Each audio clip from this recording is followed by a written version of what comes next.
Hi friend, welcome to my YouTube channel. আমি রিঙ্কু। আমি ডিম কষা করব।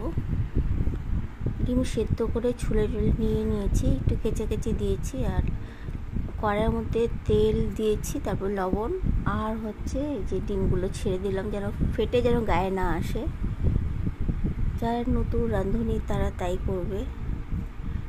আর একটু লাল লাল করে ভেজে নিই, যেহেতু ডিম কষা করব আমি। কোনো ফোড়ন দিলাম না, আমি টমেটো কুচিটা দিয়ে দিলাম, আর অল্প হলুদ দিয়েছি, আর কাঁচা লঙ্কা, আর পেঁয়াজ কুচিটা দিয়ে দিচ্ছি। যেহেতু শুধু আলু টালু ছাড়া ডিম কষাটা করব, শরীরটাও ভালো না আর মনটাও ভালো না। যাই হোক, এর মধ্যে আমি একটুখানি আদা বাটা আর একটু রসুন বাটাও দিয়ে দিলাম, আর সামান্য দিয়ে দিলাম আমি লঙ্কার গুঁড়ো। এই যে দেখতেই পাচ্ছ, একটু যেন ঝাল ঝাল হয়, আর সবারই সর্দি জ্বর, একটু ঝাল ঝাল খেতে সবারই ভালো লাগে।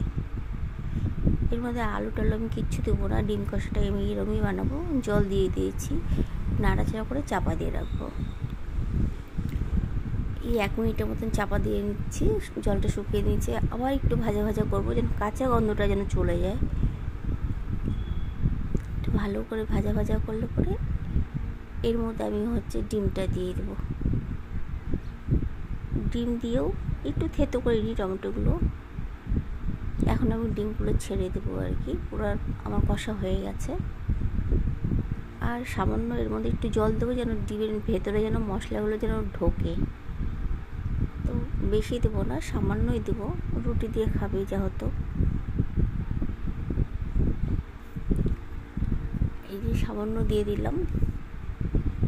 আর ছোট ছোট আলু ভাজা, আলু আর বরবটি ভাজা করেছি আমি, ওর জন্য এর মধ্যে আলু দিলাম না, শুধু ডিম কষাটাই। তো ভালো লাগলে আমার ভিডিওটা প্লিজ তোমরা একটু সাপোর্ট করো। এই যে হয়ে গেছে অলমোস্ট, এখন সার্ভ করে তোমাকে দেখিয়ে দিচ্ছি। ভালো লাগলে আমার ভিডিওটা প্লিজ প্লিজ প্লিজ একটু সাপোর্ট করো, লাইক শেয়ার সাবস্ক্রাইব করতে ভুলো না বন্ধুরা। চলো আমি একটু সার্ভ করে তোমাদেরকে দেখিয়ে দিচ্ছি। এই যে আলু বরবটি ভাজা, ডিম কষা, রুটি। টাটা, বাই বাই, সবাই ভালো।